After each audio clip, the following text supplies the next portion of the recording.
Assalamualaikum warahmatullahi wabarakatuh. Selamat pagi para pemirsa yang dirahmati Allah. Kembali lagi bersama saya Dr. Gita Dwi Desyani dalam program acara ASI Aku Sayang Ibu, persembahan Hospital TV Sultan Agung, sebuah acara yang akan membahas seputar kesehatan ibu dan anak. Baik pemirsa, seperti biasa kami akan menyapa terlebih dahulu para pemirsa dimanapun Anda berada yang saat ini baru mau memulai aktivitasnya atau mungkin sudah memulai aktivitasnya.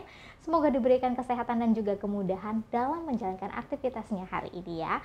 Dan tentunya kami juga akan menyapa para pemirsa yang ada di rumah dan juga Bapak Ibu pasien pengunjung Rumah Sakit Islam Sultan Agung. Kami mengucapkan terima kasih atas kepercayaan pelayanan kesehatan kepada Rumah Sakit Islam Sultan Agung Semarang. Dan juga kami mendoakan agar dimudahkan dalam menjalankan pengobatannya ya di Rumah Sakit Islam Sultan Agung Semarang. Nah sahabat Risa, tentunya kita hadir pada pagi hari ini dengan tema yang baru dan bertepatan pula dengan hari peringatan demam berdarah nasional ya di tahun 2024 ini. Dan ini juga signifikan kasusnya sedang naik-naiknya demam berdarah ya, terutama pada anak-anak. Dan tentunya kita di sini akan sharing-sharing lebih lanjut bagaimana sih pencegahan demam berdarah pada anak ini, apa saja yang harus diwaspadai orang tua, trik dan juga tipsnya biar para ibu dan juga orang tua di luar sana lebih bisa mempersiapkan diri ya untuk mempersiapkan lingkungannya biar anak-anak itu bisa terhindar dari penyakit demam berdarah ini. Dengan siapakah saya hari ini ya? Langsung saja kita sapa bersama-sama narasumber kita hari ini, Dr. Dosi Mudi Nurina, spesialis anak.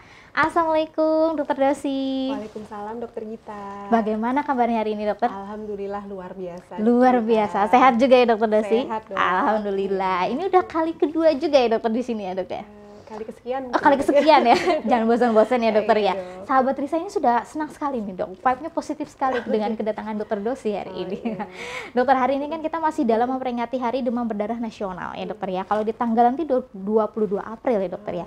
Nah tentunya kalau demam berdarah kita nggak akan bosan-bosan membahas ini karena kasusnya juga belum musnah gitu ya. Artinya kasusnya itu malah makin tinggi ya dokter ya sekarang ini. Nah mungkin masih ada sahabat Risa atau di luar sana itu yang masih belum mengerti lah DBD ini, atau mungkin bisa kita untuk recall kembali DBD itu seperti apa sih dok? Silahkan. Ya, jadi kalau kita tahu ya dari DB, orang sering bilang ya, atau demam berdarah, atau ya. DBD, demam berdarah dengue, sebetulnya sepintas mirip ya, cuma memang ada perbedaannya. Tapi pada dasarnya sih demam berdarah itu akan diawali oleh adanya demam dulu ya, dan dia disebarkan oleh virus melalui nyamuk, gigitan nyamuk atau nyamuk Aedes aegypti, sehingga bisa sampai seorang anak atau pasien sakit DB itu tadi atau demam berdarah dengue gitu dong. Baik dokter, berarti ini ada ya, ada faktor atau mungkin yang membawa ya, betul ya. Iya. Jadi si virus itu bisa masuk ke tubuh kita atau tubuh pasien melalui nyamuk Aedes aegypti tadi. Dan penyebab demam berdarah itu virus. Jadi ya karena gigitan nyamuk tadi membawa virus yang akhirnya masuk ke dalam tubuh. Kalau misalnya digigit nyamuk tapi tidak ada virusnya ya tidak terkena gitu dong. Baik dokter, berarti bukan kita juga harus bisa membedakan gigitan nyamuk biasa sama nyamuk DBD ini ya, DB ini ya dokter ya tentunya ya. Baik. Nah tapi sekarang karena tadi ada diawali dengan demam, pasti orang-orang tua itu masih bingung dok, bagaimana menjelaskan ini karena aduh jangan-jangan ini dikit-dikit karena DB. Ternyata kita cek labor dan lainnya, oh bukan nih arahnya bukan ke DB. Nah apa bedanya dengan demam-demam yang lainnya dok? Nah, karena tadi saya bilang ya di awal pasti ada demam dulu. Nah, kita harus melihat karena demam saja belum tentu DB, tapi kita harus memantau jika seorang anak itu dia ada demam di awal dia sakit. Nah, kita harus memantau perjalanan demamnya seperti apa. Jadi yang harus diwaspadai pertama tipe demamnya. Kemudian perhitungan demam yang paling sering itu orang tua kadang kalau kita tanya demamnya demam berapa hari, mereka tidak bisa mengira-ngira, makanya kita hitung 1 kali 24 jam hitungan 1 hari demam, seperti itu, sehingga kita betul-betul mengecek hitungan demamnya. Dan yang penyakit DB sendiri sebetulnya bisa mirip dengan penyakit-penyakit lain karena dia ada 3 fase sebetulnya ya, fase demam, fase kritis, dan fase pemulihan atau konvalesen istilahnya.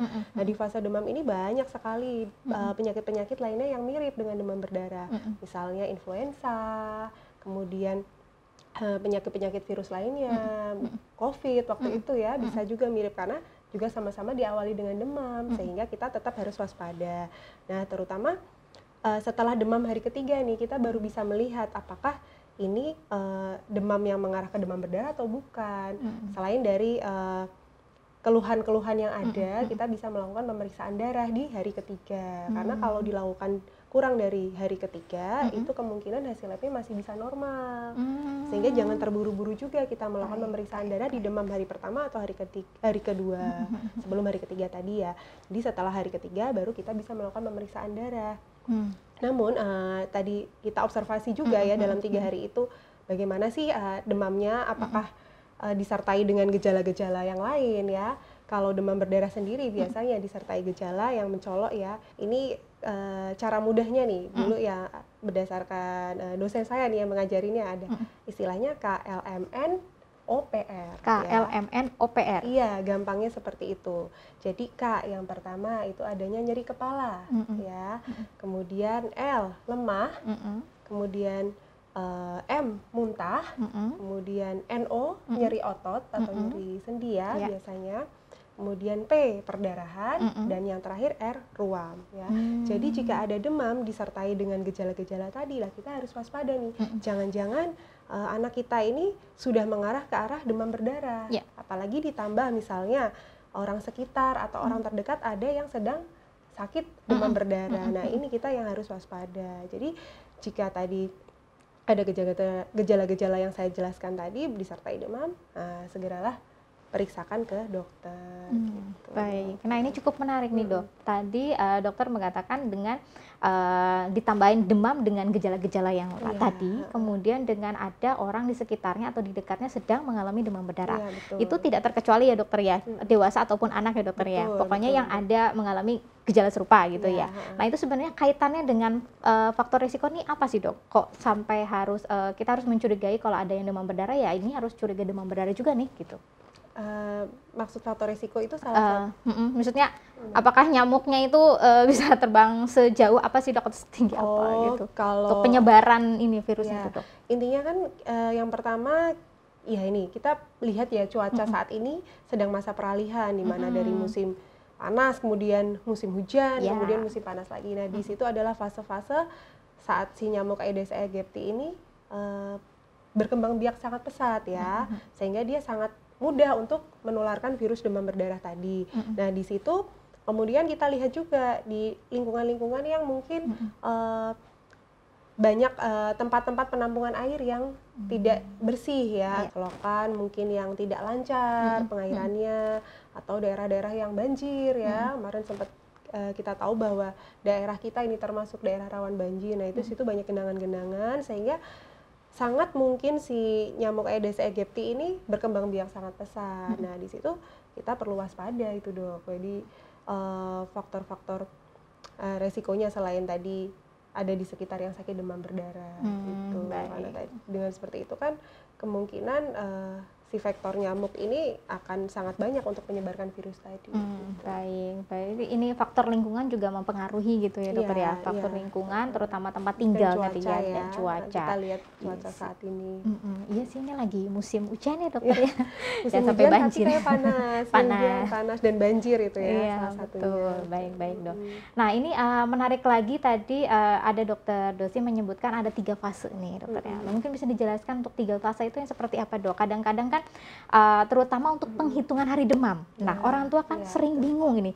Yang disebut dengan hari pertama tuh yang mana? Karena biasanya mengakunya kalau datang ke fasilitas kesehatan gitu, anaknya sudah tampak lemah sekali dengan sudah ada tanda-tanda kegawatan seperti itu. Tetapi pengakuan dari ibunya enggak, ini baru demam 2 hari gitu dok. Nah, itu gimana tuh dok?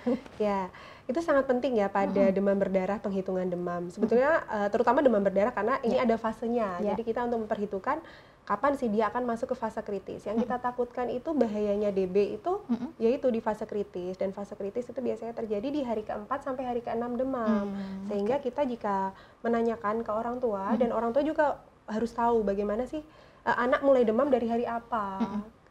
Kita tanyanya hari apa ya, dan kalau perlu kita tanya juga pagi, siang, atau malam, karena perhitungan kita 1 kali 24 jam.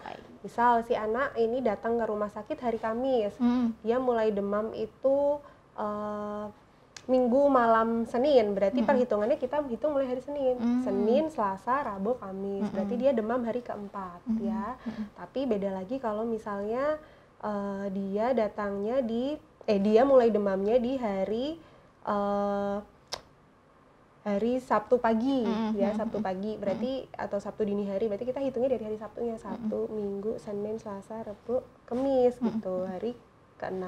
Jadi kita tanyakan betul-betul dia mulai demamnya hari apa, ibu, bapak, kemudian demamnya mulai pagi, siang, atau malam, sehingga kita menghitungnya 1 kali 24 jam, bukan hanya sekedar percaya dari orang tua, oh ya kira-kira ya 1 hari yang lalu atau demamnya udah 2 hari, belum tentu, karena itu tadi di fase demam atau fase yang terjadi di hari pertama ketiga mungkin gejalanya hanya demam saja ya, bisa disertai tadi ya singkatan KLMNOPR ya itu. Tapi justru yang paling bahaya ini di fase kritis, karena di fase kritis itu tadi bisa terjadi jika berat bisa sampai terjadi perembesan plasma. Karena virus demam berdarah ini itu dia menyebabkan kerusakan dari dinding-dinding pembuluh darah, walaupun kerusakannya itu hanya seperti apa ya, lubang-lubang kecil, tapi cairan yang di dalam pembuluh darah itu bisa rembes keluar sehingga darah menjadi lebih kental. Dan di situ kalau berat bisa sampai terjadi shock. Dan tapi kalau nantinya sudah masuk ke fase pemulihan atau setelah hari ke-6 ya, di situ akan membaik sendiri dinding-dinding pembuluh darah yang bocor-bocor kecil tadi itu, lubang-lubang kecil, dia akan membaik sendiri seiring berjalannya waktu ya, sesuai fase demam berdarahnya tadi, fase pemulihan, dan juga imunitas dari si anak ini tadi bagaimana. Makanya kita juga harus waspada, karena ada kondisi-kondisi tertentu ada juga demam berdarah yang sampai berat. Jadi faktor resiko gitu.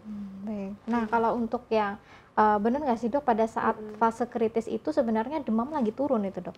Oh ya, jadi fase kritis itu betul. Kalau di fase kritis itu tadi, jadi kan kalau fasenya demam berdarah istilahnya fase kayak pelana kuda, betul. Jadi di hari ke-3, setelah hari ke-3 atau hari ke-4 itu demam turun, tapi kita harus hati-hati. Harusnya demam turun anaknya aktif ya. Iya, betul. Tapi di demam berdarah itu demam turun anaknya cenderung lemah ya, lemah, ngelentruk ya, istilah Jawa yang ngelentruk, tidak mau makan ya. Tadi karena di gejala awal tadi ada lemah, nyeri kepala, nyeri perut ya. Kemudian dia juga tidak mau makan. Nah, itu tadi. Jadi yang harus diwaspadai di situ di fase kritisnya itu. Dan kalau bisa sebelum fase kritis kita juga sudah harus tameng dulu nih, entah kita bawa periksa ke dokter atau bahkan perlu rawat inap gitu. Baik dok. Nah biasanya kalau kita udah periksa ke dokter atau fasilitas kesehatan, itu biasanya yang pemeriksaan penunjang yang pertama dilakukan tuh apa sih dok untuk melihat kecurigaan ke arah sana? Nah jadi kalau pemeriksaan penunjang yang kita lakukan ya, kan sebelumnya kita lakukan anamnesa dulu atau kita tanya jawab dulu ya. Yang paling penting kita tanyakan dulu, yang pertama sebelum masuk pemeriksaan penunjang nih, kondisi anaknya ini gimana sih, dia cairannya cukup enggak ya, cairannya cukup enggak, kemudian yang kedua kencingnya gimana, kencingnya berkurang enggak, kemudian yang ketiga baru aktivitasnya gimana. Nah kalau misalnya sekiranya dari 3 tadi masih baik, ya baru bisa kita putuskan tuh, oh ya kita lab dulu saja gitu, apalagi dia hari demam sudah lewat tadi hari ketiga ya. Kalau masih hari pertama kedua kita bisa lakukan observasi apakah perlu rawat inap atau bisa rawat jalan gitu. Dan pemeriksaan yang paling mudah sekali itu cukup darah rutin saja ya, darah rutin, demam minimal 3 hari ya, atau lebih gitu. Sebetulnya ada pemeriksaan lain di situ yang bisa kita lakukan seperti NS1 atau serologi, tapi kalau serologi itu setelah demam hari kelima, seperti IgG, antibody ya, pemeriksaan antibody, IgG atau IgM, dengue. Tapi kalau NS1 itu bisa diperiksa di hari pertama kedua. Cuma yang paling mudah dan praktis ya, tidak semua fasilitas menyediakan kan untuk pemeriksaan serologi maupun NS1 tadi, darah rutin saja sudah cukup di situ. Biasanya ini ya dok, ciri-cirinya tuh trombosit turun gitu ya dok? Ya, jadi dari trombosit, jadi kita lihat sebetulnya tidak hanya trombosit ya, tapi paling mudah itu kita lihat dari trombositnya. Tapi kita juga lihat HB, HT, dan leukositnya. Itu semua memiliki makna, di mana saat masuk fase kritis itu justru leukosit itu turun dan trombosit juga ikut turun. Jadi tidak hanya trombosit tapi leukosit ikut turun. Dan di mana tadi kita lihat apakah ini sudah masuk, sudah ada kebocoran itu ya, atau lubang-lubang kecil di dinding pembuluh darah sehingga ada perembesan cairan dan darahnya mulai mengental, itu adanya peningkatan hemoglobin dan hematokrit gitu. Jadi kita harus waspadai di situ. Jadi tidak hanya satu komponen trombosit saja. Nah, ini sudah bisa menginterpretasikan ini anak ini DB, belum tentu, karena infeksi virus lainnya selain demam berdarah seperti pada influenza atau penyakit ruam ya pada anak, atau exanthema subito misalnya, seperti dabak ya istilahnya, kalau Jawa dabak ya. Kemudian campak itu juga bisa trombositnya turun karena dia penyebabnya virus ya. Oleh karena itu kita tidak hanya melihat dari sekedar trombosit saja pada labnya gitu dong. Baik dok. Tapi kalau untuk pemeriksaan apa sih dok, kalau zaman dulu disuruh rampelit itu masih efektif nggak sih dok? Oh, untuk yang ini? disuruh ini ya di tensi, Tensi ya. gitu masih efektif dilakukan nggak sih? Masih. Cuma kesulitannya kalau kita pada anak itu tidak semua anak kan bisa ditensi. Iya, benar. Sebetulnya bisa dok, tapi alat tensinya ya, mansetnya itu harus sesuai. Jadi tidak boleh pada anak usia 3 tahun misal kita tensi menggunakan manset dewasa, pasti penuh gitu dengan alat tensi dan tidak ideal ya, ibaratnya seperti itu. Jadi kita harus sesuaikan ukuran mansetnya. Boleh. Dan biasanya juga kalau anak-anak balita kurang kooperatif ya, dia sudah nangis-nangis duluan sebelum kita melakukan tensi. Benar. Tapi kalau pasiennya sudah remaja atau misalnya pasiennya kooperatif ya, mungkin anak-anak sudah sekolah ya, sekolah dasar, SMP atau SMA, boleh sekali. Itu yang paling mudah dilakukan, dan fasilitas kesehatan yang terbatas pun pasti punya ya untuk manset itu untuk pemeriksaan. Rampelit itu bisa dilakukan di 3 hari pertama bisa. 3 hari pertama iya, jika sebelum kita melakukan lab ya, untuk memastikan ini DB atau bukan gitu. Bisa dok. Ya, berarti ruam itu kan yang bintik-bintik merah itu kan dok. Nah, bedanya ruam karena DB sama karena campak tuh apa bedanya ini dok? Jadi ya sebetulnya kalau ruam-ruam itu kan sepintas ruam merah ya, kita membayangkan pasti ada bintik merah gitu ya. Apakah itu menonjol atau tidak? Kalau istilah ruam mungkin lebih dikatakan tidak menonjol ya, merah jadi kemerah merah di bawah kulit ya, kayak iya. bintik ya, bintik gitu. Bisa bintik, bisa agak lebar kalau ruam ya. Kalau bintik merah beda lagi. Ya kalau ruam pada DB itu ya pasti bedanya dia kan tidak melihat ya apakah itu munculnya saat demam atau demamnya turun, yang pasti ada. Dan munculnya bisa di mana aja, paling sering sih di lengan atau di kaki ya, jadi yang paling mudah terlihat. Bisa juga di dada juga bisa. Tapi kalau campak itu dia ruamnya itu cenderung lebih lebar, jadi tidak hanya bintik merah, dan biasanya ruam itu muncul saat demam mulai turun, itu ruamnya muncul, dan diawali dari belakang telinga atau sekitar leher, kemudian menyebar seluruh tubuh. Jadi dari belakang leher, kemudian dada, punggung, baru tangan, kaki, sampai wajah juga bisa. Tapi seringnya sih dia berurutan seperti itu. Tapi kalau ruam pada DB tadi dia hanya berupa seperti bintik, dan belum tentu sampai seluruh tubuh ya, jadi hanya di bagian-bagian tertentu. Dan kalau kita tidak jeli mungkin tidak terlihat kalau dia munculnya tidak di anggota gerak gitu dong. Baik dok. Tapi beda antara bintik karena nyamuk DB sama yang non DB juga hampir sama bintiknya dok. Sama-sama bintiknya dok ya, cuman gejalanya ya dok ya. Iya, kadang kan bintik gitu. Ini anak saya bintik mana, ternyata bintik bekas digigit nyamuk, beda lagi. Ya, jadi tidak hanya sekedar kita melihat bintiknya ya untuk para orang tua, tapi kita juga harus melihat demamnya sama gejala-gejala lainnya tadi. Iya. KL, MN, OPR tadi maksudnya luar biasa. Aku jadi hafal loh. Nanti ditambahin deskripsinya ya. Biar hafal ya. Oh baik, luar biasa. Nah, sekarang kalau misalkan apa sih dok demam berdarah yang harus dirawat inap sama yang bisa tidak perlu rawat inap? Ada, maksudnya bisa nggak sih dirawat sendiri sebenarnya di rumah gitu dok? Nah, jadi kalau demam berdarah sendiri, kalau dia masih ringan dan kondisi pasiennya kooperatif atau pasiennya imunitasnya baik ya, itu sebetulnya tidak rawat inap, tidak apa-apa. Kita bisa lakukan pemantauan.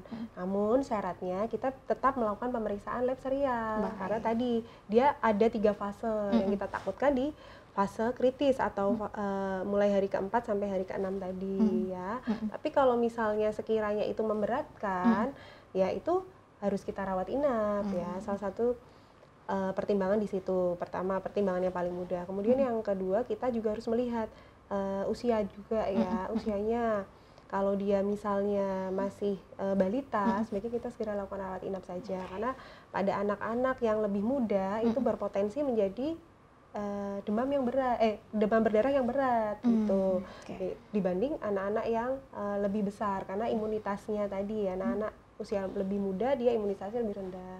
Kemudian pada anak-anak dengan kondisi khusus mungkin imunokompromis, jadi dia keganasan darah, misalnya anak-anak dengan kanker darah atau konsumsi obat-obatan khusus yang menekan sistem imun, itu juga kita bisa pertimbangkan untuk dirawat sejak misalnya baru demam hari pertama atau hari kedua ya.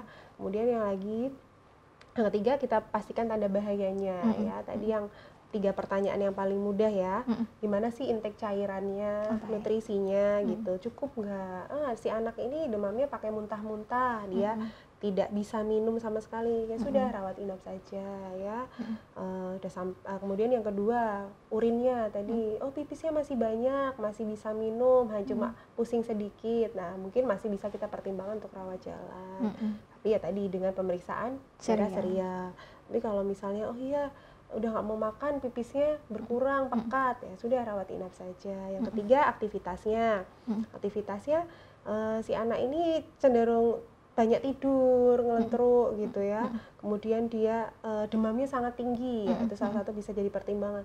Demamnya tinggi terus sampai 39, kadang 40, sudah diberi penurun panas nih tiap 4 jam ya, bisa kita berikan, masih demam, anaknya sampai menggigil, otomatis si anak pasti akan lemes ya, cenderung tidur di tempat tidur, malas aktivitas, tidak sekolah, tidak mau bermain. Nah itu sebaiknya harus dirawat inap, karena juga perlu pemberian obat-obatan penurun panas dan pemantauan demamnya. Gitu. Baik dokter, berarti memang benar-benar perlu ini ya, penilaian kriteria yang betul sekali ya untuk pasien-pasien DB terutama pada anak-anak ya dokter ya.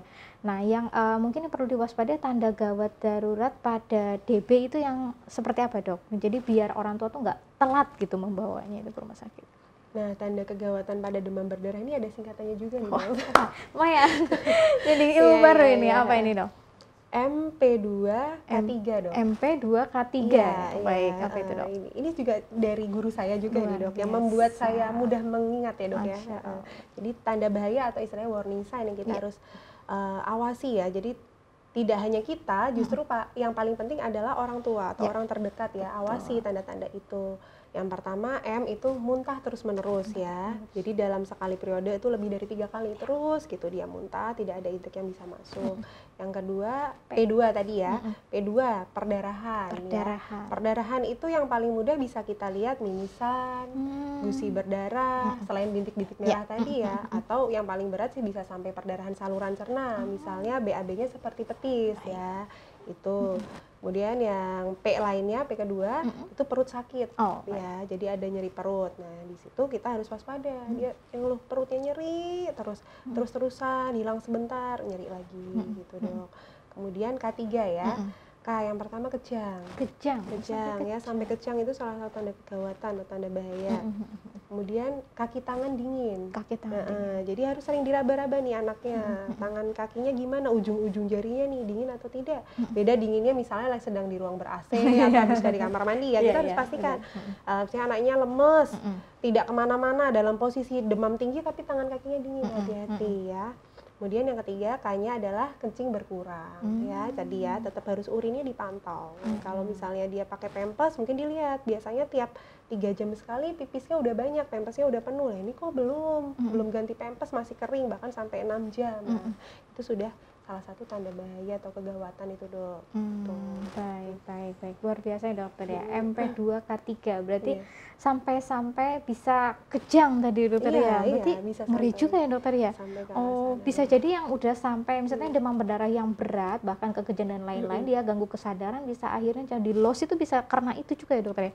Ada maksudnya kumpulan dari tanda gawat darurat tadi bisa ya, itu salah satu tanda kegawatan. Dan itu juga sudah saya temui pasien di poli dia datang dengan dia demam, kemudian kejang di poli, saat diperiksa ternyata demam berdarah. Nah, itu juga bisa. Makanya kita harus hati-hati ya.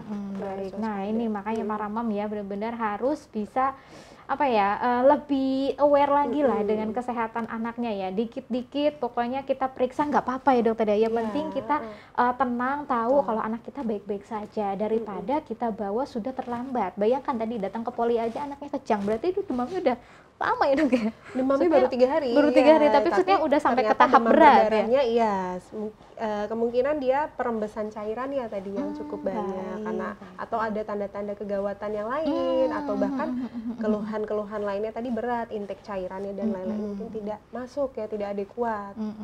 Baik dokter. Nah kalau tadi kita sudah berbicara tentang apa saja sih tanda-tanda kegawat daruratannya, nah sekarang kalau kita berbicara tentang pemulihannya, tentunya intake cairan itu menjadi faktor penting ya di dalam pengobatan si demam berdarah ini dokter ya. Nah sekarang rapotnya atau mungkin apa sih dok yang bisa kita nilai ketika oh ini sudah mulai pemulihan nih, orang tua apa nih yang bisa ayem gitu dok rasanya kalau udah waktu pemulihan tuh apa aja dok? Nah jadi betul kata dokter Gita tadi ya, bahwa terapi pada demam berdarah cairan, yang paling penting adalah cairan ya, karena tadi dia menyerangnya kan kerusakan di dinding pembuluh darah sehingga perembesan cairan. Nah makanya terapi utama cairan, tidak diperlukan terapi antibiotik apalagi karena ini kan virus penyebabnya. Antivirus pun juga tidak diperlukan karena tidak terbukti memperbaiki kondisi demam berdarah ya. Cukup dengan cairan yang baik atau yang cukup, yang optimal itu akan memperbaiki kondisi demam berdarah ya. Jadi kita pantau ya, kalau rawat inap mungkin kita lebih mudah ya memantau karena kita sebagai tenaga kesehatan akan memantau nih fasenya sudah masuk fase kemana, kemudian infusnya kita sesuaikan di saat fase kritis ya kita berikan tambahan infus, jadi tetesan infusnya lebih cepat. Saat dia sudah masuk fase pemulihan akan kita turunkan bertahap dan kita tanya juga bagaimana intake-nya sudah bisa lebih banyak atau tidak ya. Kemudian kalau di rawat jalan ya tadi dengan pemeriksaan darah serial dan kondisi klinis pasien. Yang syarat-syarat nih kalau misalnya dia sudah mau masuk fase pemulihan ya, atau setelah hari ke-6 ke-7, yang pertama kita hitung tadi ya, hari demamnya nih sudah masuk hari keberapa, kemudian kita tanya kondisinya, makan minumnya gimana, sudah lebih baik belum gitu. Oh ya sudah mulai mau makan, kemarin hanya 1-2 suap, saat ini 1 piring habis, seperti itu. Minumnya sudah banyak, kencingnya bagaimana, tetap ya balik lagi ke kencingnya gimana, oh kencingnya udah banyak gitu. Kemudian tanda-tanda lainnya, misalnya sebelumnya dia ada perdarahan saat mimisan misalnya, oh ini udah nggak mimisan seperti itu, atau bintik-bintik merahnya sudah mulai hilang ya seperti itu. Jadi gejala-gejala penyerta lainnya juga kita tanyakan ya. Selain itu kemudian tanda-tanda vitalnya ya, seperti suhunya sudah tidak demam tapi kondisinya baik seperti itu. Kemudian trombositnya tadi mulai naik ya, mulai naik dan bisa kita pulangkan kalau minimal 50.000 ke atas ya. Jadi tidak perlu menunggu sampai di atas ya, apalagi sampai normal bisa sampai 1 minggu lebih dia dirawat. Karena di atas 50.000 aja dengan tren yang sudah mulai naik ya. Jadi misalnya kita periksa di hari pertama dia 40.000 di hari pertama perawatan maksudnya ya 40.000, kemudian besoknya 45, besoknya lagi 55 dan kondisinya baik sudah bisa kita pulangkan. Jadi tidak perlu menunggu terlalu lama sampai harus normal atau di atas 100.000 trombositnya tidak. Tapi disertai dengan syarat-syarat tadi, kondisi klinisnya baik ya, urinnya banyak, makan minum terutama mau ya. Itu sih dok. Jadi yang paling penting kita pantau itu, tidak ada tanda-tanda kegawatan selain trombositnya tadi dok. Baik dokter, berarti intinya dari aspek berbagai macam klinisnya sudah mulai muncul perbaikan gitu ya dokter ya. Bisa juga ini dok, oh ya bisa juga biasanya pada beberapa pasien itu muncul ruam penyembuhan ya, istilahnya apa ya, jadi seperti ruam tapi itu bukan ruamnya karena dia sakit demam berdarah ya, atau tadi istilahnya peteki, bukan, tapi ruam ini di saat fase penyembuhan itu dia muncul dan terasa gatal. Oh gatal? Iya gatal, jadi ruamnya itu seperti apa ya? Bukan kayak alergi gitu dong? Bukan, jadi ruamnya itu kayak apa ya istilahnya ya, kepiting rebus apa ya? Kalau merona kayak gitu ya, kayak merona tapi dia bukan di wajah, biasanya di tangan atau kaki. Seringnya sih di telapak-telapak dan itu gatal sekali. Biasanya mengeluh kayak pengen digaruk gitu. Nah justru kalau muncul itu kita senang karena tapi kita sesuaikan tadi dengan hari demamnya ya. Oh ini dari hari demam ke-7 gitu atau hari sakit ke-7 dan muncul itu anaknya baik. Oh ya ini tandanya ruang penyembuhan. Justru kita malah senang karena oh ini udah fase penyembuhan itu di mana cairan yang tadi rembes keluar pembuluh darah mulai masuk. Kadang bisa muncul ruam walaupun tidak selalu sih dok. Oh baik luar biasa. Tapi benar nggak sih dok kalau yang makan buah jambu atau jus jambu itu katanya benar bisa meningkatkan trombosit. Nah itu bagaimana dok? faktanya? Kalau jus jambu sendiri sih sebetulnya bukan jus jambunya yang meningkatkan ini ya trombosit, tapi karena mungkin dengan konsumsi jus jambu itu kan pasti dia ada gulanya, ada nutrisinya ya, paling tidak dari jambunya itu ada kalorinya, jadi yang bikin supaya badan nggak lemes. Nah, itu. Jadi sebenarnya tidak hanya jus jambu, mau jus yang lain boleh, jus mangga, mau jus alpukat boleh. Jadi cairan apapun sebetulnya boleh, lebih baik daripada kita menggunakan air putih, karena kalau air putih saja kan tidak ada kalorinya ya. Nanti kalau jus kan elektrolitnya, kalorinya lebih banyak. Jadi boleh kita memberikan cairan seperti itu, atau bahkan susu monggo, nggak apa-apa. Yang penting ada asupan cairan yang baik. Tapi jus jambu sendiri tidak terbukti untuk spesifik ya, jus jambu, angka, sari kurma ya biasanya pasien-pasien menanyakan. Ya kalau memang anaknya doyan ya nggak apa-apa. Iya, yang penting jangan yang terlalu asam ya, takutnya tadi ada nyeri perut tambah mual, tambah muntah gitu. Baik, luar biasa. Jadi terjawab semua ya. Dan yang terakhir Dok, pencegahannya yang paling penting nih, bagaimana Dok untuk sekalian pesan-pesan kepada sahabat Risa nih Dok, silakan. Ya, jadi untuk pencegahan demam berdarah yang paling penting ya, jadi kita melakukan pencegahan lebih baik daripada mengobati, betul. Ya, jadi yang pertama ya kita harus menghindari adanya perkembangbiakan nyamuk si Aedes aegypti tadi dengan menguras rutin bak mandi ya, tempat-tempat penampungan air, saya punya kolam ikan, itu harus rajin dibersihkan sehingga jentik-jentik nyamuk pun tidak ada di situ, cikal bakal dari si Aedes aegypti. Kemudian melakukan menjaga kebersihan sekitar, termasuk misalnya menggantung pakaian seperti itu ya, dimana nyamuk-nyamuk ini kemungkinan bersembunyi nih ya, itu kita harus menjaga kebersihan sekitar ya, terutama lingkungan rumah kita dulu ya. Kemudian yang ketiga kita bisa menggunakan pelindung untuk supaya anak kita tidak tergigit nyamuk ya, misalnya tidur dengan kelambu ya, atau memakai baju lengan panjang atau celana panjang seperti itu ya. Kemudian yang terakhir nih juga bisa dilakukan imunisasi ya, atau vaksinasi demam berdarah ya. Namun vaksinasi demam berdarah baru bisa diberikan di atas usia 6 tahun ya, sehingga pada anak-anak di bawah 6 tahun mungkin belum bisa diberikan. Tapi kita bisa melakukan pencegahan dengan itu tadi ya, selain pemberian vaksinasi gitu dong. Iya, luar biasa ya sahabat Risa, seperti yang sudah disampaikan Dokter Dosi ya, bahwasanya banyak sekali tanda gejala yang harus kita waspadai, mulai dari, karena ini demam berdarah, judulnya aja demam berdarah ya, diawali dengan gejala demam, tetapi para ayah bunda di luar sana harus lebih memperhatikan lagi perbedaan demamnya itu, terutama lebih memperhatikan sejak kapan sih anak kita atau anak kita maksudnya anak bapak ibu semua itu mulai dari demam itu hari apa ya, jadi harus dihitung per 24 jamnya seperti, walaupun tidak ada termometer ya, sekiranya merasa oh ini anget lah kalau dipegang ya, kita boleh sebut itu demam ya, nggak apa-apa gitu kan, yang penting kita segera periksakan, terutama tadi ada beberapa singkatan-singkatan ya dokter ya, KLMN OPR nih sampai hafal gitu ya, dengan singkatan-singkatan tadi. K-nya tadi apa dok? K nyeri kepala. K-nya nyeri kepala. KL lemah. M muntah. KLN nyeri otot. NO nyeri otot. Kemudian ON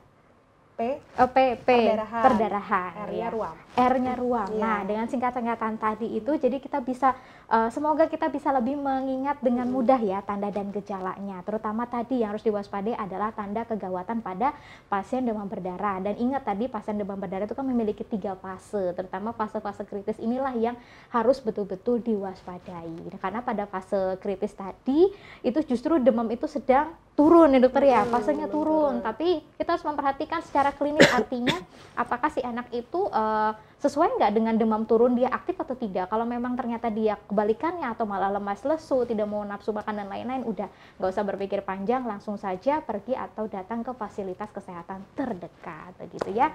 Mari kita ucapkan terima kasih kepada Dokter Dosi atas sharingnya hari ini. Terima kasih Dokter Dosi. Semoga bermanfaat dan juga sehat selalu ya dokter ya. Baik. Baik sahabat Risa, sampai di sini dulu perjumpaan kita. Jangan lupa saksikan ASI Aku Sayang Ibu di channel YouTube RSI Sultan Agung Semarang. Jangan lupa di like, subscribe, dan juga nyalakan tombol notifikasinya ya, agar tidak ketinggalan judul-judul baru setiap minggunya. Saya Dokter Gita bersama kru yang bertugas hari ini mohon undur diri. Wassalamualaikum warahmatullahi wabarakatuh.